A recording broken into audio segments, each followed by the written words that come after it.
Que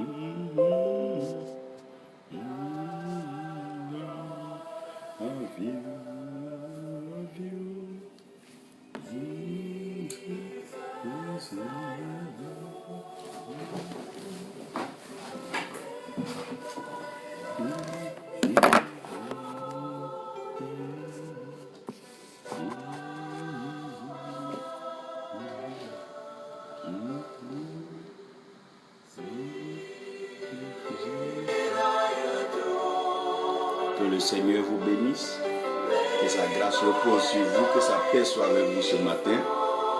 Et on recevait donc nos salutations depuis Port-à-Court, où nous sommes en conférence. C'est vraiment dommage, on essaie de pouvoir visualiser et mettre la conférence en ligne.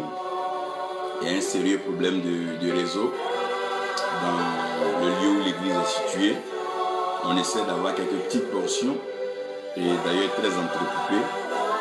Mais aujourd'hui encore, nous allons essayer. Que Dieu bénisse donc Touré Mamadou, Eric Koussonou. Que la grâce de Dieu repose sur vous et que la paix du Seigneur soit avec vous.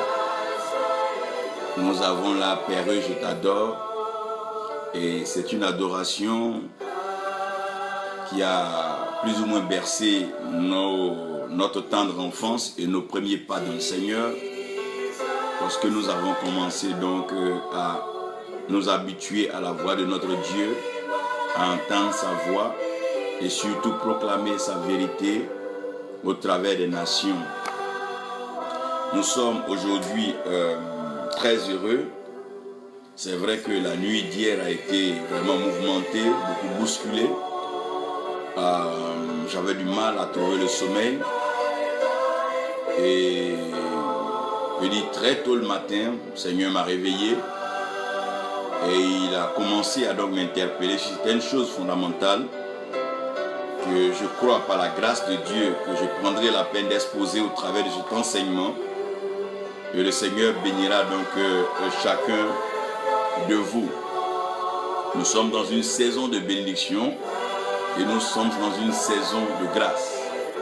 L'amour rend toujours visite, l'amour s'entretient, l'amour communique, l'amour vient aux nouvelles des frères et des sœurs. L'amour fait du bien. Lorsque tu aimes une personne, tu ne peux pas t'empêcher d'avoir de ces nouvelles, d'appeler la personne, communiquer avec la personne, ne serait-ce qu'entendre la voix de la personne. C'est ainsi l'amour de Dieu pour nous. Le Seigneur prend de nos nouvelles chaque matin. Il nous réveille par son souffle, par son esprit. Et il nous mobilise pour le travail de chaque jour. Chaque jour que Dieu fait, nous accomplissons une tâche. Nous rendons toute la gloire pour la foi, la force et surtout la sagesse qui nous accorde d'accomplir les tâches. Surtout qu'avec les hommes, ce n'est pas facile. Jean Gama, que Dieu te bénisse, que sa grâce repose sur toi et que sa paix soit avec donc vous.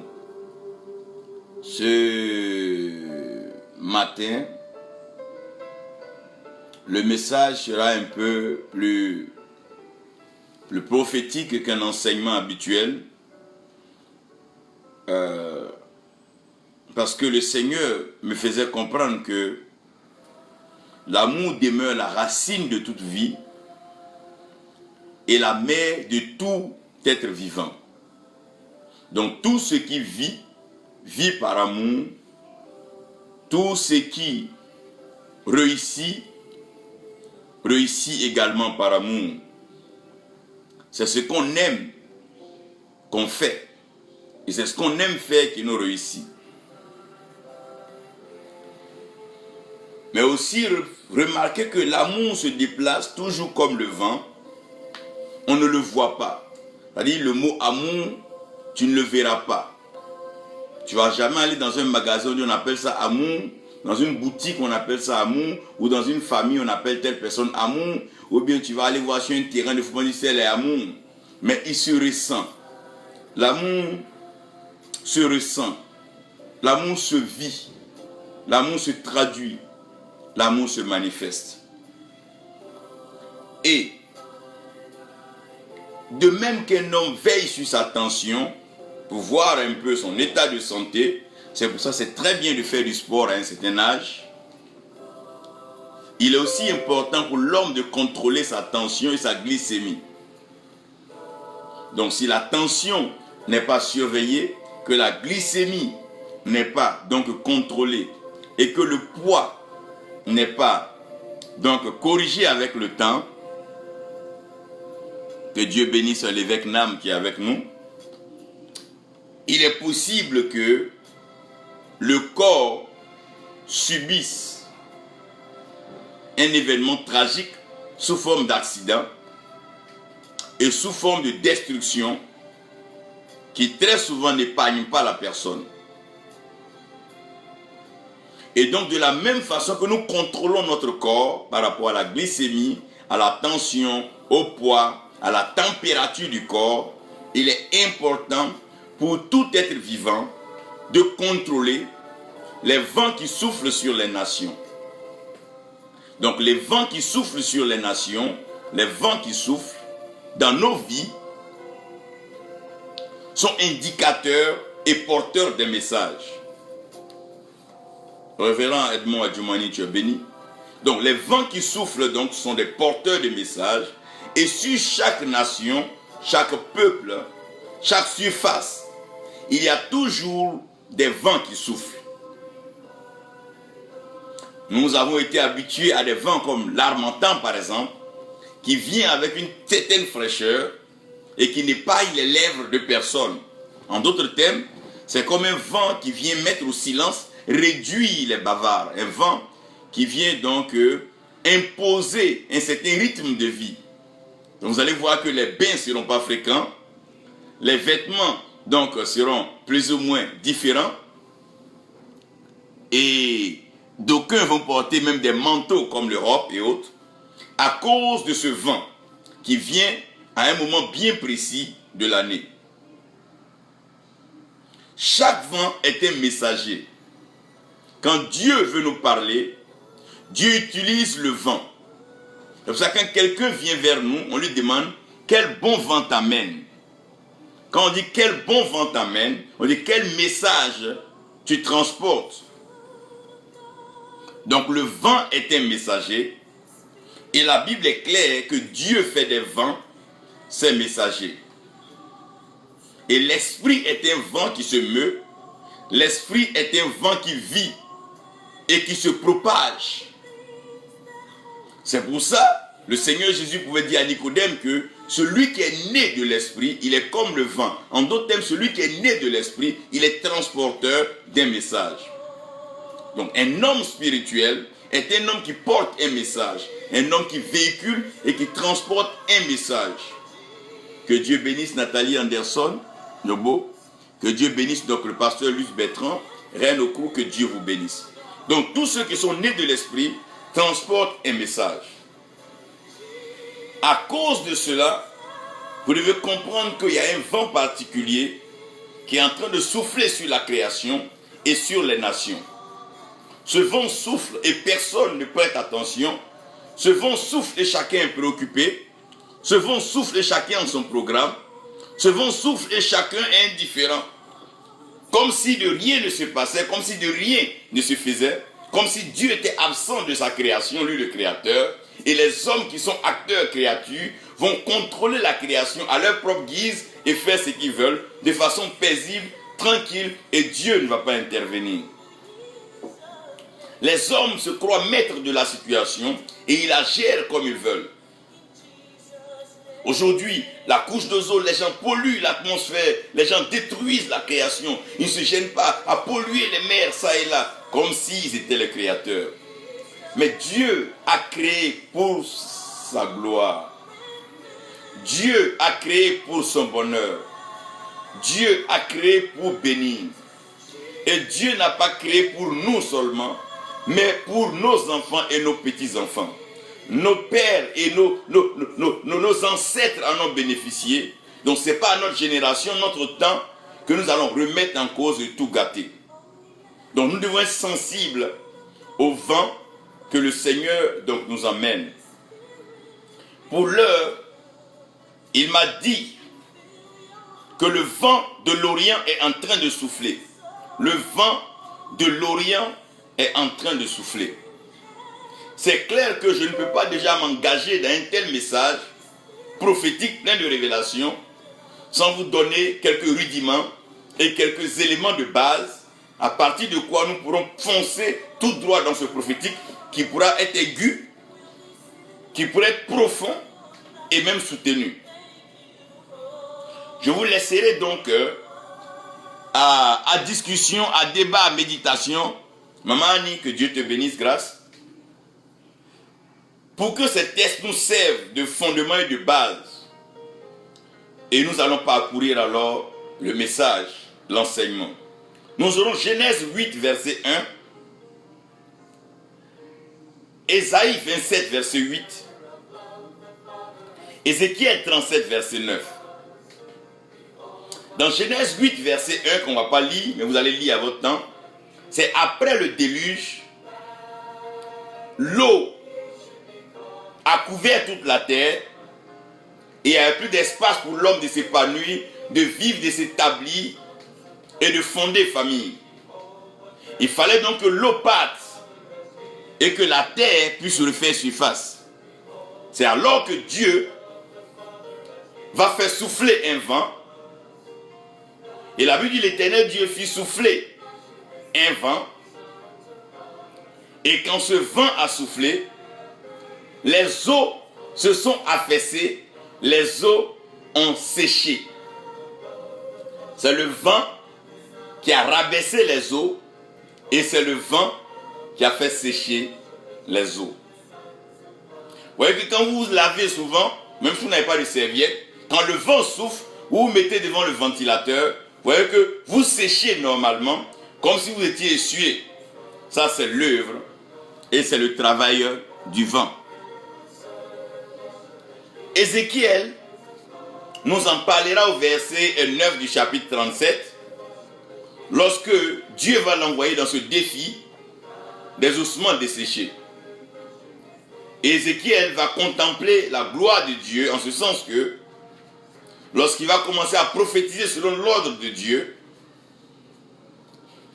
les ossements vont commencer à se rassembler, les nerfs, les muscles, tout ce que vous savez, la chair va donc refaire surface. Mais Dieu va lui dire, pour que ces ossements revivent, il va falloir donc qu'Ézéchiel aille plus loin que reconstituer le morceau, mais qu'il prophétise, mais qu'il ne prophétise pas dans un désordre, mais qu'il demande au vent, sinon aux quatre vents, de souffler des quatre coins de la création. Et c'est ce que Ézéchiel fit. Et la Bible dit alors que toute l'armée d'Israël était rassemblée. Et le passage que je vais vous soumettre maintenant, que je vais lire, c'est Ésaïe 27, verset 8. Ésaïe 27, verset 8. Je vais même le prendre ici et le lire en français pour vous. Parce que comme je vous ai dit, je suis en train de faire une conférence au Nigeria et la Bible que j'ai est une Bible en anglais. Donc je vais faciliter un peu la tâche. On va aller rapidement et puis nous aurons ça. Donc nous avons Ésaïe. Si quelqu'un a ça aussi, il peut nous copier ça en bas. Ça va nous faire plaisir pour ceux qui vont nous suivre. Quelqu'un peut poster ça en bas s'il veut bien.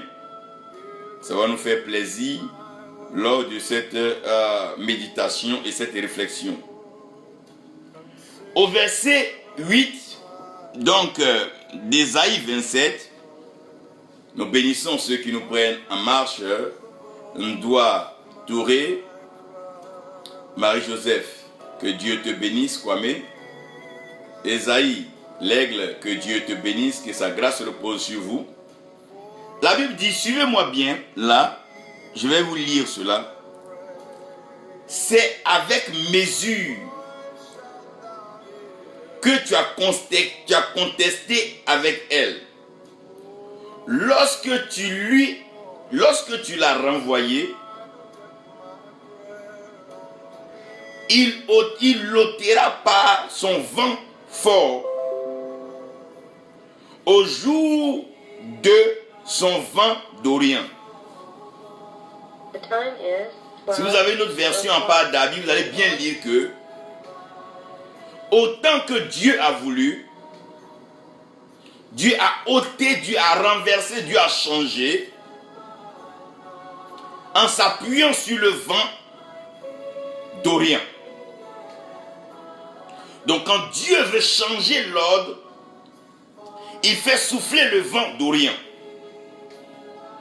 Quand une chose n'est pas conforme à la volonté de Dieu, Dieu intervient par le vent d'Orient.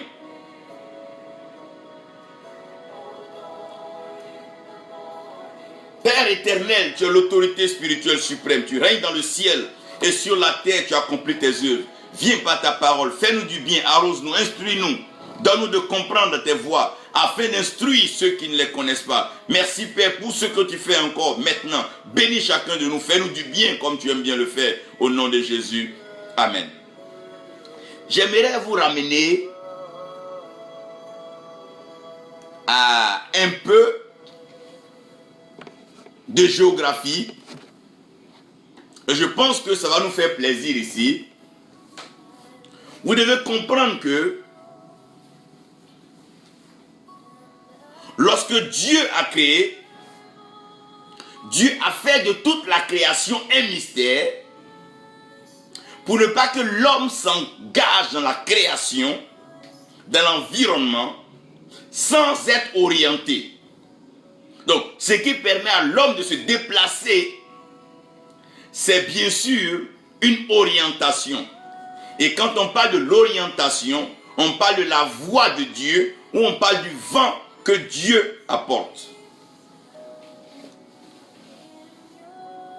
Lorsqu'un chasseur est perdu dans la brousse, il va utiliser la direction du vent pour chasser et sentir donc l'odeur des animaux. Tout ce que Dieu a créé ne peut pas vivre sans vent.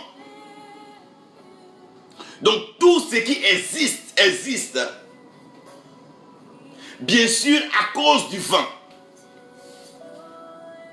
Parce que la parole de Dieu, bien sûr, est un feu, mais la parole de Dieu est le vent. C'est pour ça, Somme dit que Dieu se déplace sur les ailes du vent. En d'autres termes, la parole de Dieu, puisse-t-elle être feu, eau, elle se déplace sur les ailes du vent. Donc celui qui transporte, celui qui amène donc la parole de Dieu, c'est le vent. Donc quand Dieu va créer le système dans lequel l'homme va habiter, dans lequel l'homme va vivre, en même se référant aussi à l'homme, Dieu va intervenir par la terre. Donc la terre devient l'élément fondamental par lequel Dieu va établir toutes choses sur la terre.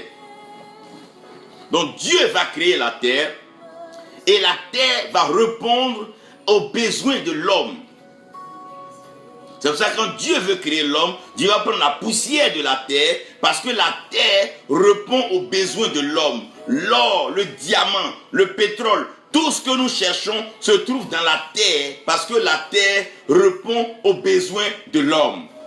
Donc celui qui sait collaborer, vivre avec la terre, sera rempli de richesses, de bonheur et de trésors. Mais Dieu a confié cette terre à notre ancêtre qui est Abraham. Dieu a promis la terre à Abraham. Quand un homme meurt, on dit qu'il est parti dans le sein d'Abraham. Au fait, on l'enterre dans la terre parce que la terre appartient à Abraham. Comme ça, les juifs, les musulmans et tous ceux qui comprennent la pensée d'Abraham peuvent facilement s'enrichir et s'établir sur la terre. Donc, dans notre Amen, quand nous disons A, nous pensons à Abraham parce qu'une lettre peut même identifier un nom. Après le mystère de la terre, Dieu va créer maintenant ce qu'on appelle le mystère de l'eau. Donc, l'eau devient maintenant la substance par laquelle Dieu peut transporter, déplacer des choses qui ont une grande valeur. Donc l'eau va être établie pour pouvoir créer des déplacements, séparer aussi des portions de terre. Donc vous allez voir que souvent la frontière entre des pays, des territoires, les continents, c'est de l'eau. Ce qui sépare l'Asie de l'Europe, c'est l'eau. Ce qui sépare l'Europe de l'Afrique, c'est l'eau. Donc l'eau va venir compartimenter. L'eau va venir maintenant mettre chaque territoire à sa place pour ne pas qu'il y ait la confusion. Après cela, nous avons le feu.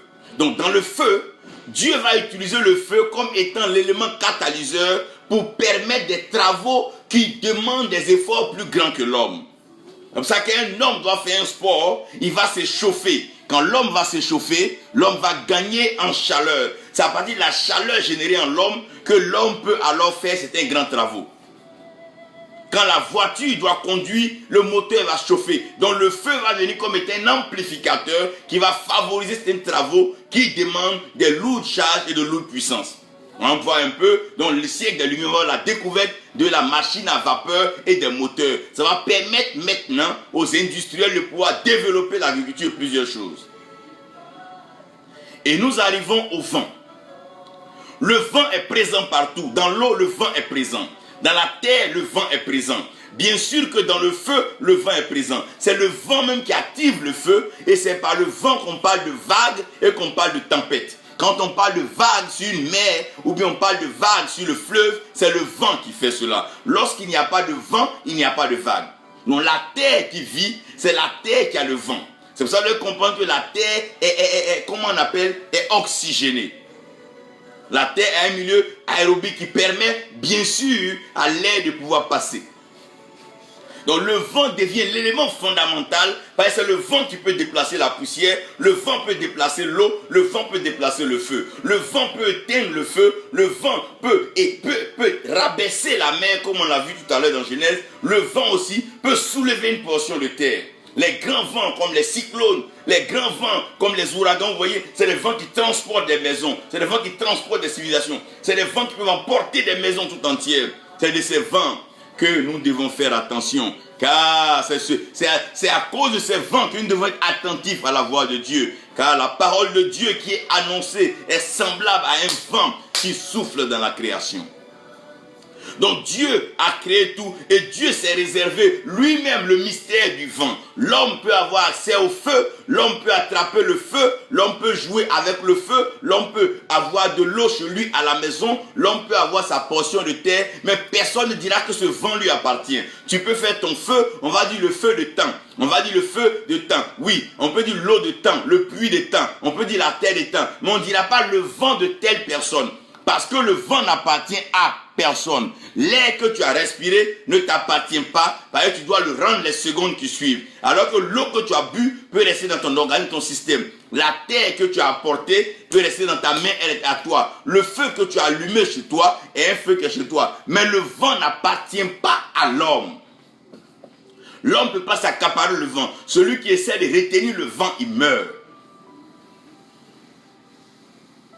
Donc le vent qui souffle pour annoncer un message et surtout changer les mentalités. Regardez bien ceux qui aiment écrire, ils vont en bordure de mer à la plage. Le vent qui souffle renouvelle, régénère, rafraîchit, donne l'envie de penser profond, de penser meilleur, de penser mieux.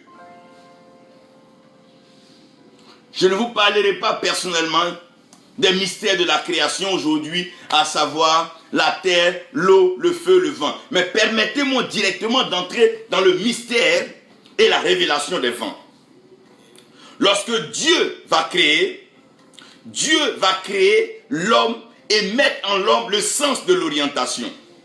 De telle sorte que lorsqu'un homme est arrêté, il suffit que l'homme même se couche s'il veut et qu'il tende ses deux bras, il va directement former ce qu'on appelle quatre directions. Donc, si le bras droit présentait l'Orient, le bras gauche va directement donner l'Occident, la tête va toujours donner le nord, et les pieds vont toujours donner le sud. Donc, aussi longtemps qu'on va mettre une croix couchée ou une croix arrêtée, nous aurons directement l'orientation. Donc, avant que la boussole ne soit inventée par l'homme, l'homme en lui-même a été créé avec un système de repérage et d'orientation. Donc lorsqu'il n'y a pas d'orientation, il y a perte et il y a égarement. La Bible dit lorsqu'il n'y a pas de révélation, le peuple court à sa perte, le peuple est sans frein. Donc lorsqu'il n'y a pas d'orientation, alors il n'y a pas de révélation.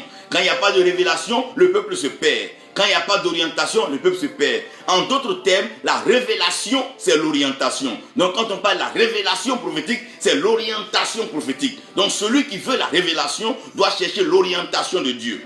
Parce que tu peux connaître la bonne chose, mais l'appliquer au mauvais endroit. Pourquoi?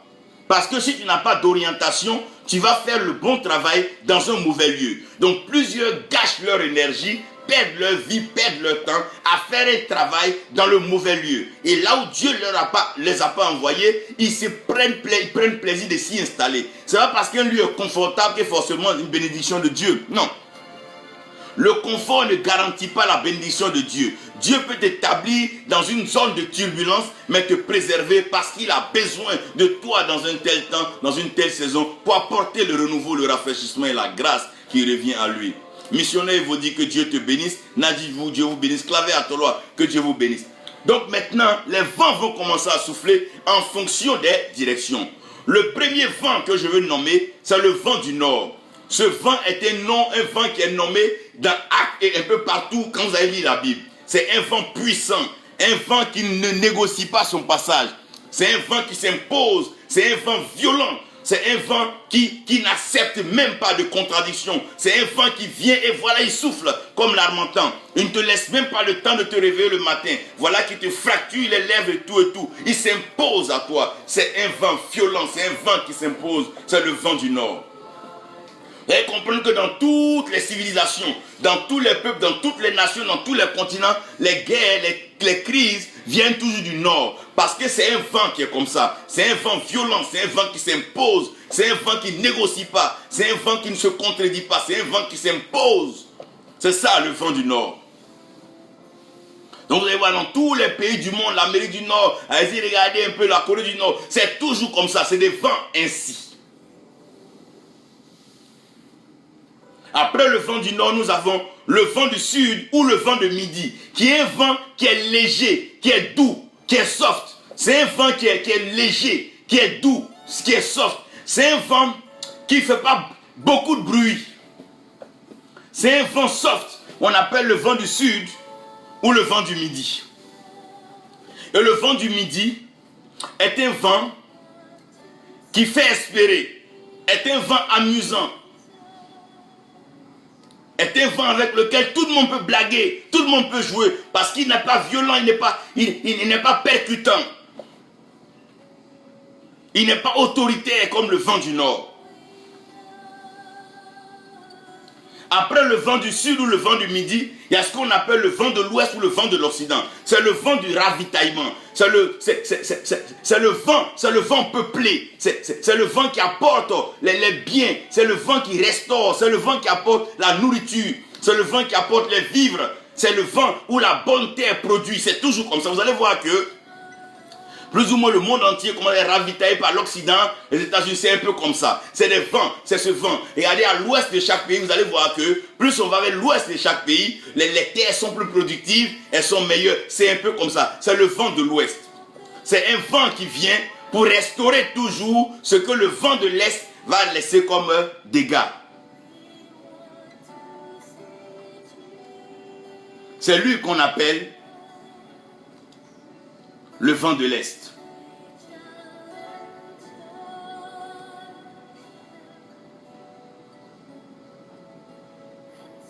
Une minute, je reprends quelque chose rapidement. Donc, nous avons le vent de l'Est. Maintenant, qui est le vent de l'Orient. Quand on parle de l'Orient, on parle de la direction, on parle de l'orientation.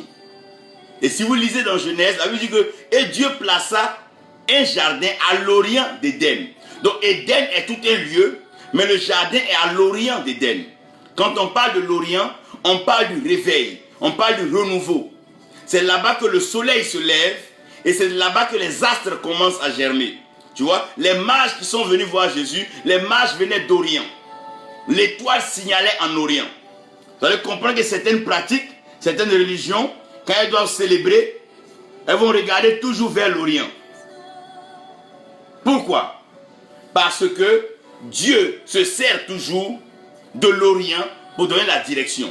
Quand vous allez prendre une boussole, elle va vous indiquer le nord magnétique qui est au fait une médiane entre l'Orient et le nord. Donc c'est un peu une moyenne gérée. Donc c'est à partir du vent d'Orient que Dieu donne l'orientation, que Dieu amène le peuple et les gens à pouvoir le comprendre. Donc quand les gens ne veulent pas comprendre Dieu, les gens ne veulent pas entendre la voix de Dieu, Dieu envoie le vent d'Orient. Le vent d'Orient est un vent qui vient placer et changer tout le décor. C'est un vent qui vient mettre les gens à un niveau où l'homme a besoin de Dieu. Parce que tant que l'homme n'a pas besoin de Dieu, l'homme ne crie pas à Dieu. Tant que l'homme ne sent pas qu'il est persécuté, l'homme ne cherche pas la protection sur Dieu.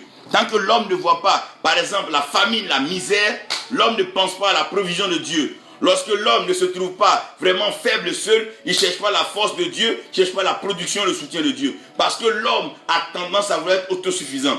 Depuis que l'homme a écouté le serpent dans le jardin, l'homme se croit autosuffisant. Et même quand l'homme n'est pas autosuffisant, il veut toujours se rapprocher de ce serpent, se rapprocher du diable, se rapprocher donc du Satan pour arriver à s'imposer sur la création.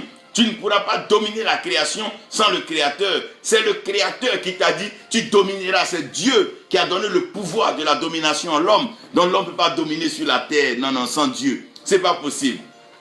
L'homme ne peut jamais dominer sur la terre sans Dieu. Aucun homme ne pourra régner, s'imposer sans Dieu. Aucun homme ne peut être prospère, s'établir sans Dieu. Aucun homme ne peut s'enrichir et vivre sans Dieu. Aucun homme, aucune femme ne peut vivre une vie maritale, une vie conjugale bénie sans Dieu. Aucun enfant ne peut réussir sa carrière sans Dieu. Aucune nation ne peut prospérer sans Dieu. Aucune nation ne peut connaître la paix sans Dieu. Aucune nation ne peut vivre la réconciliation sans Dieu. Aucune nation ne peut émerger, aucune nation ne peut entrer dans la perfection sans Dieu. Aucune nation ne peut connaître la lumière sans Dieu. Aucun continent ne peut sortir de l'esclavage sans Dieu. Le monde ne peut pas être restauré sans Dieu. C'est pas possible. L'homme aura toujours besoin de Dieu. La vie aura toujours besoin de Dieu. La création tout entière aura toujours besoin de Dieu. Parce que Dieu est la source, il est la providence, il est la provision de toutes choses. On aura toujours besoin de Dieu, frères et sœurs. Tout le monde aura besoin de Dieu. Tu as beau courir chez les féticheurs, les marabouts, les sorciers, même chez le diable. Tu auras besoin de Dieu. Tu as beau chercher les bagues, la magie. Parce qu'un homme court, parce qu'il a peur de quelque chose. Si quelque chose fait peur, ça veut dire que quelqu'un fait peur. Qu'est-ce qui fait que les hommes ont peur? Les hommes ont peur de la mort. Mais je veux que vous compreniez une chose. Dieu a le pouvoir sur la mort. La mort et la vie sont au contrôle de Dieu et il les met au pouvoir de la langue. Les hommes courent parce qu'ils ont peur de la pauvreté, ils ont peur de la maladie, ils ont peur de la malédiction, ils ont peur de la mort. Mais qui peut arrêter la maladie, la malédiction et la mort si ce n'est Dieu? Lorsque Dieu te bénit, tu es béni. Quand Dieu te donne la vie, tu as la vie. Quand Dieu t'élève, tu es élevé. Quand Dieu t'établit, tu es établi. Quand Dieu te positionne, tu es positionné. On a besoin de Dieu. Nous avons besoin de l'orientation qui vient de Dieu. Nous avons besoin d'entendre la voix de Dieu. Peuple, nation, continent, écoutez ce que dit l'Éternel. De peur que, oh mon Dieu, le vent d'Orient ne commence à souffler. Les hommes ont tourné dos carrément Dieu avec les deux yeux ouverts, bien sûr la bouche en acclamant, se donne à cœur joie des célébrations avec le diable, oh mon Dieu, abandonnant le Créateur, celui qui a toute la puissance et qui est capable de changer les destinées. Le Dieu tout-puissant, pour qui le miracle n'a plus de secret, pour lui l'élévation est un jeu, car il élève la poussière, il prend l'indigent de la poussière et il le fait asseoir à la table des rois. Oh, quel Dieu est si bon! Qui est ce Dieu qui fait tomber la pluie sur toute la création afin que la terre produise les meilleurs fruits? Qui, bon, comme ce Dieu, peut avoir pensé à créer ce dont nous avons besoin aujourd'hui, avec quoi nous vivons le bonheur aujourd'hui? Oh, il n'y a que Dieu. Il n'y a pas un autre Dieu comme toi. Tu es notre Père céleste et tu es dans les cieux. Tu fais de bonnes choses. Mais les hommes, se croyant suffisants, se croyant maîtres de leur destin, se croyant trop sachants, trop connaissants, trop ingénieux, trop rusés, se sont détournés de tes voies. Et chacun use de ruse, de malice, de mensonge, bien sûr bien emprunté chez le diable pour se frayer un chemin. Et chacun se fraye un chemin, croyant qu'au bout de ce chemin, il y a la vie et il y a le bonheur. Mais le chemin n'a pas été trop tant pris que le vent de l'Orient a recommencé à souffler. Pourquoi le vent de l'Orient souffle? La mission et la fonction du vent de l'Orient. Vous savez, Dieu sait qu'il est difficile d'orienter les gens dans l'abondance. Même ton propre enfant, quand il est riche, pour lui donner des conseils, c'est difficile. Quand les gens sont dans l'abondance, sont dans l'assurance, ils n'ont pas besoin d'entendre la voix de Dieu. Mais c'est quand leur fondement, leur assurance, leur confort s'écroule, ce sur quoi ils comptaient, s'effondrent, leurs alliances, leurs partenariats, leurs pactes se fondre. Quand ces choses ne peuvent plus avancer, alors les oreilles commencent à se tourner vers le ciel. Les yeux se lèvent vers le ciel. Oh Dieu, oh Dieu, oh Dieu, oh Dieu. Que fais-tu, Dieu, pendant que nous souffrons? Oh Dieu, oh Dieu, oh Dieu. Le vent d'Orient a pour première mission d'envoyer la famine, d'appauvrir et de brûler.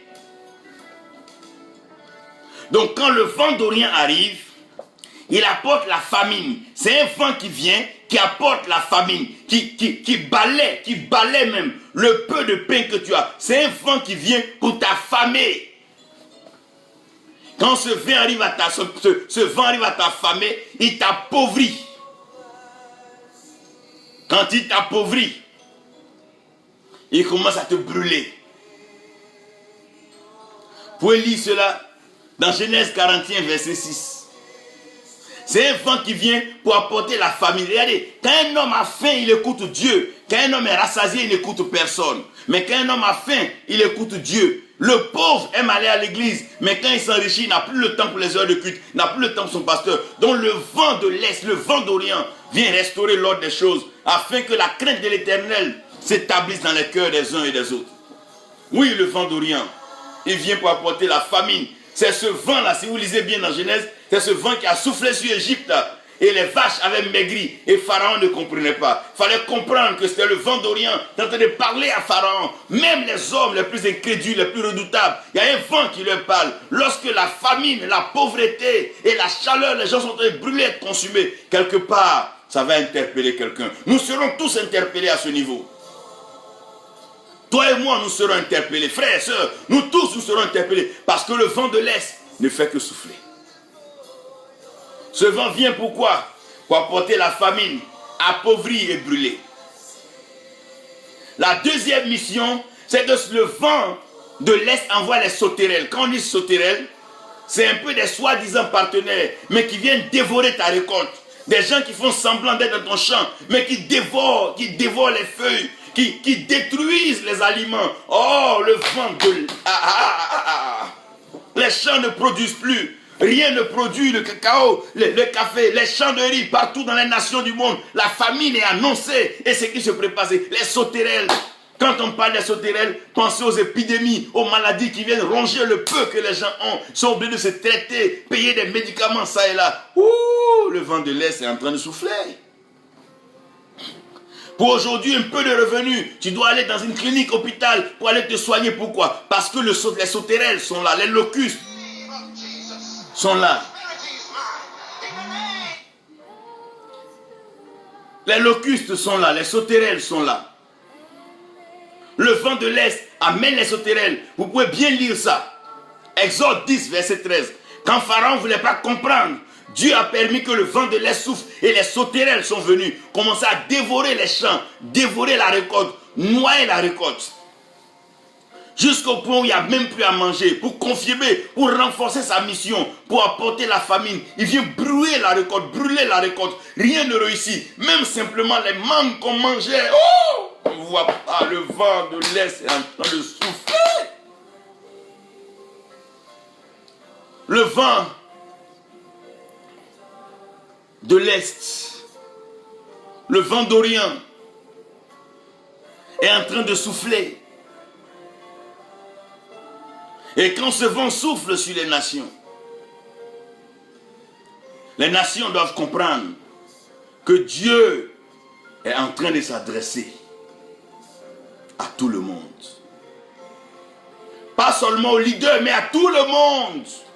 Nous tous, nous devons être interpellés. La troisième mission du vent de l'Est, du vent d'Orient, c'est de dessécher et de fendre les eaux. Ah, quand le vent de l'Est souffle, il dessèche, mon Dieu, et il fend les eaux. Il dessèche et il fend les eaux. C'est ce vent qui a divisé la mer Rouge. C'est ce vent, le vent d'Orient. Ce vent divise, le vent divise, my God. Le vent d'Orient. Un vent terrible, un vent redoutable.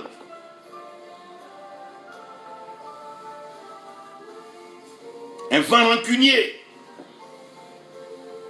un vent revanchard, un vent qui souffle sans pitié, qui dessèche les eaux, oh mon Dieu, et qui fend les eaux. My God!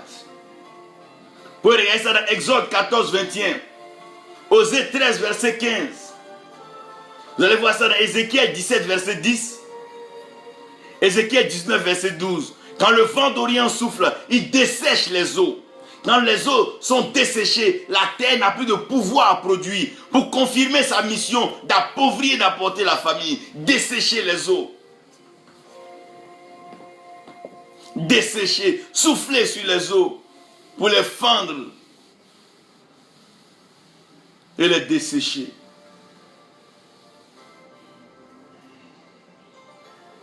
La quatrième portion du vent de l'Orient, c'est qui va même énerver Dieu. C'est l'orgueil de ce vent et l'arrogance de ce vent. Le vent d'Orient est un vent orgueilleux, et un vent arrogant. Un vent qui ne respecte personne, un vent qui n'écoute personne, un vent qui s'en fout, qui ne consulte personne, un vent qui se ferme les oreilles. Un vent qui n'écoute personne, le vent d'Orient, quand il souffle. Il souffle, oui, le vent d'Orient. Regardez bien, dans Job 15, verset 2, je vais vous lire ça, pour que vous compreniez que ce n'est pas de la blague.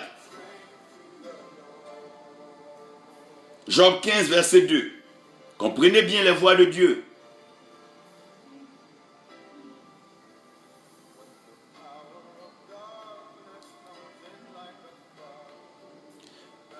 Le sage répondra-t-il avec une connaissance qui n'est que du vent, et gonflera-t-il sa poitrine du vent d'Orient? Il gonflera sa poitrine du vent d'Orient. Quand on dit gonfler sa poitrine, c'est un air de suffisance. C'est de l'arrogance. Tout fait. L'arrogance bien mesurée, bien calculée, l'ego, le moi, chacun tape sa poitrine, chacun bombe sa poitrine. Ça, c'est la mission du vent d'Orient. Envoyer de l'orgueil, chacun se croit tout permis, chacun se croit autosuffisant, alors que nous sommes tous mortels.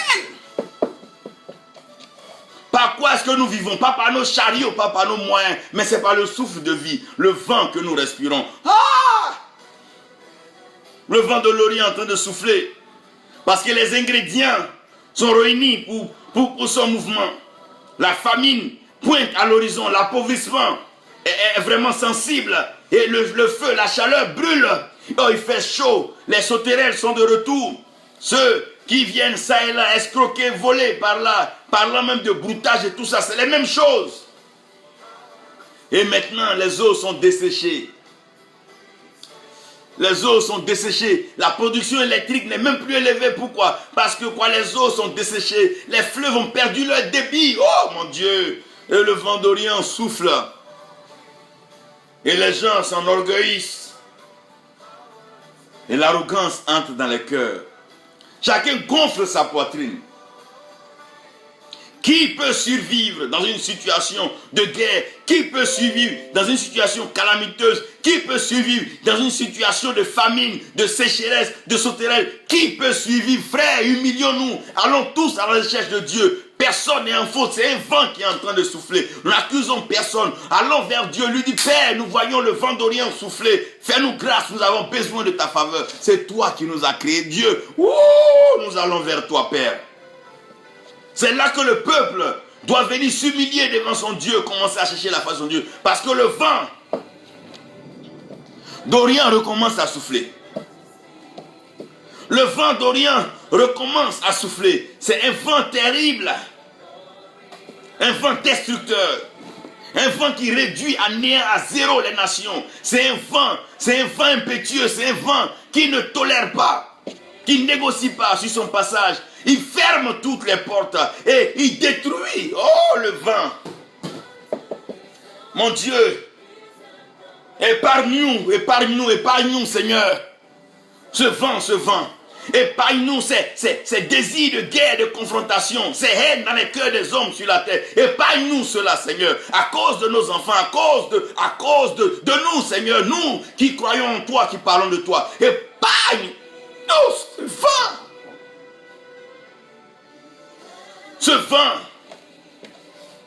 tout le monde n'a que haine dans la bouche, tout le monde n'a que guerre dans la bouche, tout le monde n'a que revanche dans le cœur. Qui échappera à la colère du vent de l'Est?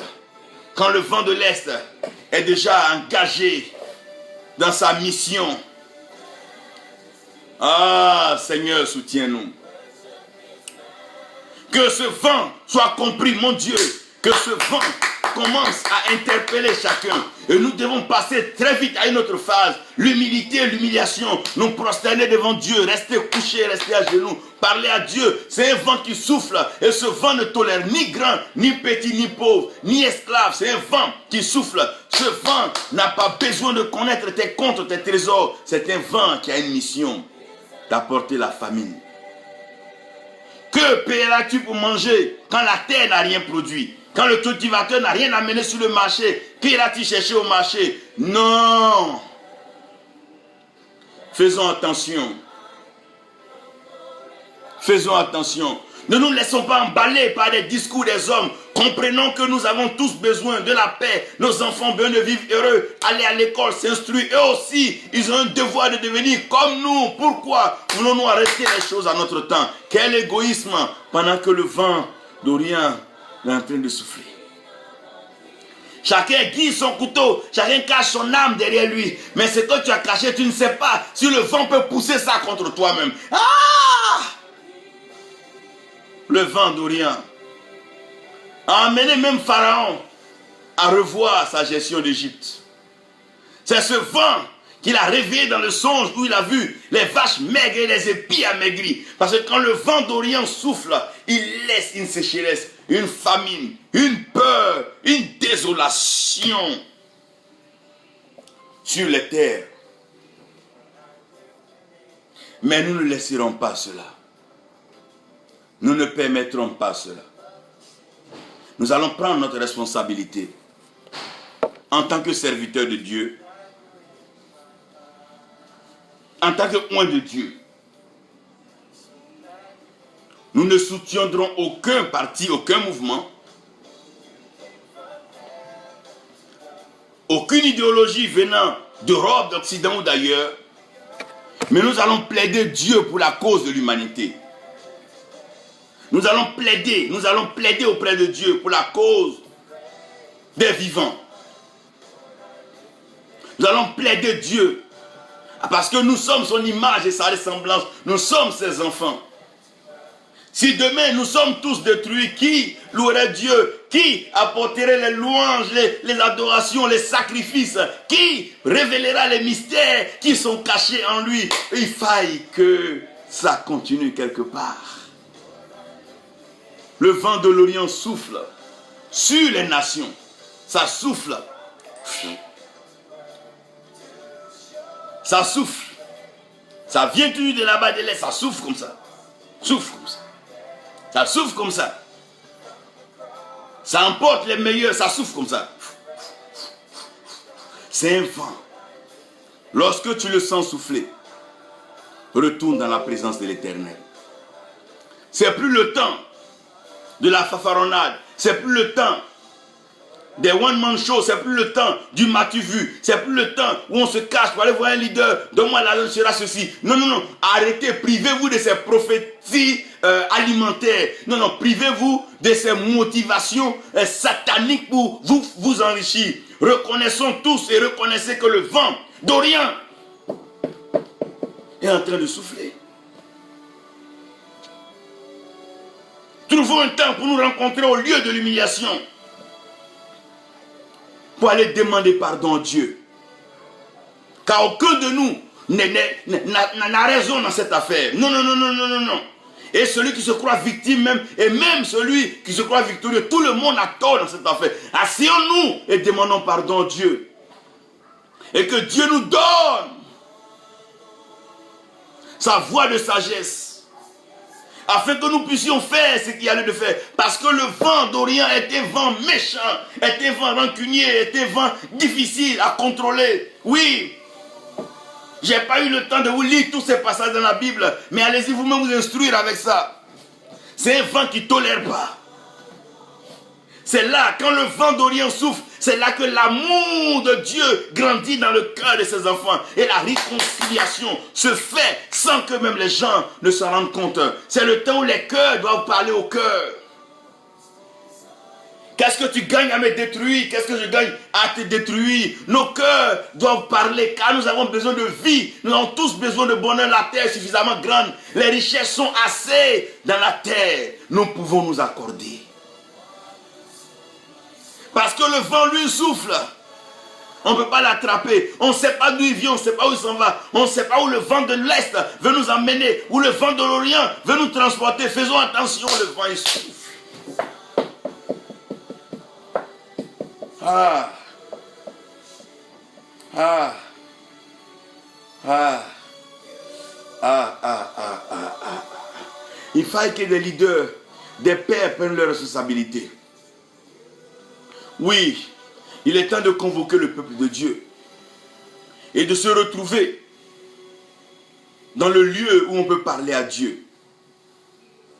Sans l'étiquette d'un mouvement, sans l'effigie d'un homme, mais aller comme un corps homogène, un corps, le corps de Christ, et aller dire à Dieu, oui Seigneur, nous voyons le vent de l'Est qui est en train de souffler, nous connaissons ses agissements, nous connaissons sa motivation, sa mission, ses œuvres. Arrête-nous ce vent-là maintenant, on a compris la leçon. Seigneur, nous avons compris la leçon. Nous avons compris la leçon.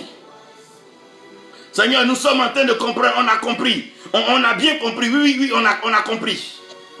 Parce que ce vent ne vient pas pour nous arranger, Père. Le vent d'Orient est un vent difficile à négocier. Est un vent qui cache un semblant de sagesse, mais qui gonfle sa poitrine, un vent très orgueilleux. Faisons attention. C'est un vent. C'est un vent. C'est le vent d'Orient.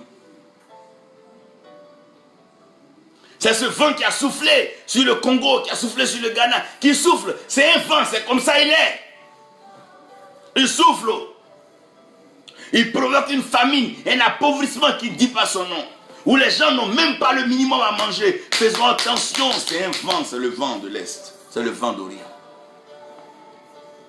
Prenez votre Bible et allez voir des prophètes, vous instruire encore sur le vent d'Orient. Je n'aurai pas tout le temps de développer ça parce que ça me prendra toute une année pour parler du vent d'Orient. Mais sa fonction, sa mission est claire, elle est connue. Depuis la Genèse jusqu'à l'Apocalypse, ce vent ne fait que souffler. Et là, il est en train de souffler. C'est un vent qui souffle quand il y a un semblant d'accalmie, un semblant de paix, un semblant d'hypocrisie, un semblant de compris, un semblant de compromis. Quand ce vent voit ça, il souffle maintenant pour gâcher tout.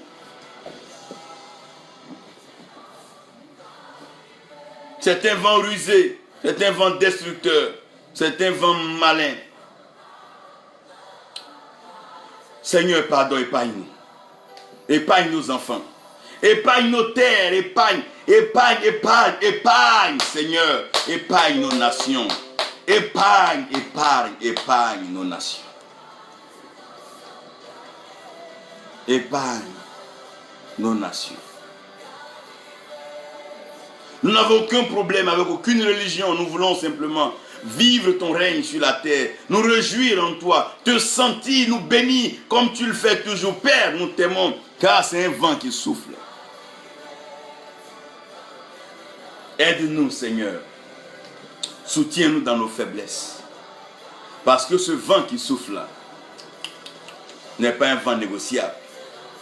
Ce n'est pas un vent tenable. Ce n'est pas un vent contenable. Non, non, non.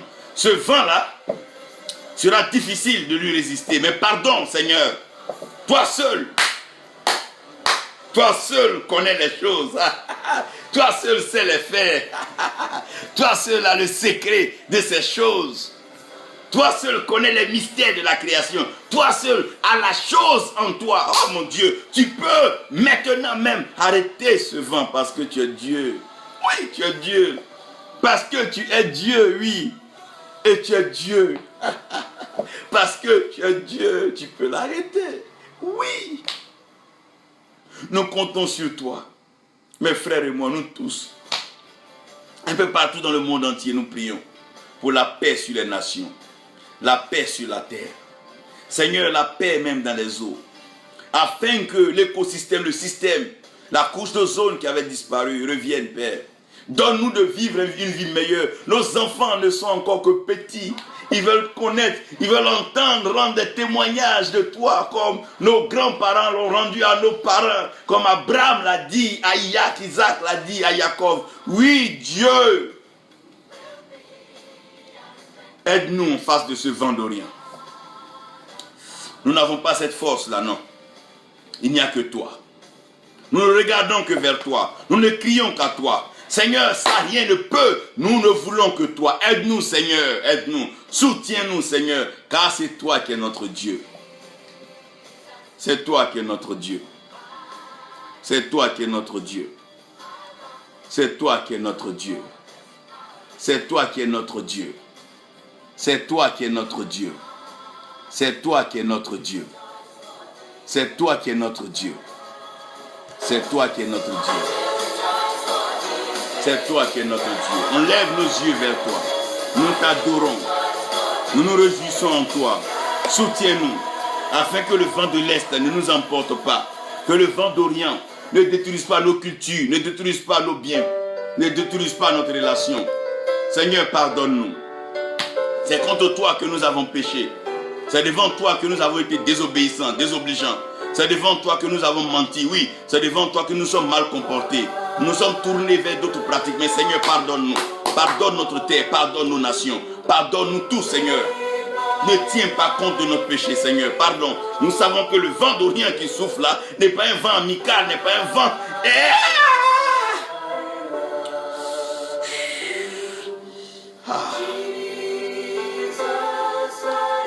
Oh Seigneur, Père, nous t'adorons. Et que ma vie soit placée, nos vies soient placées devant toi. Nous t'aimons. Père, je t'adore. Je te donne ma vie. Je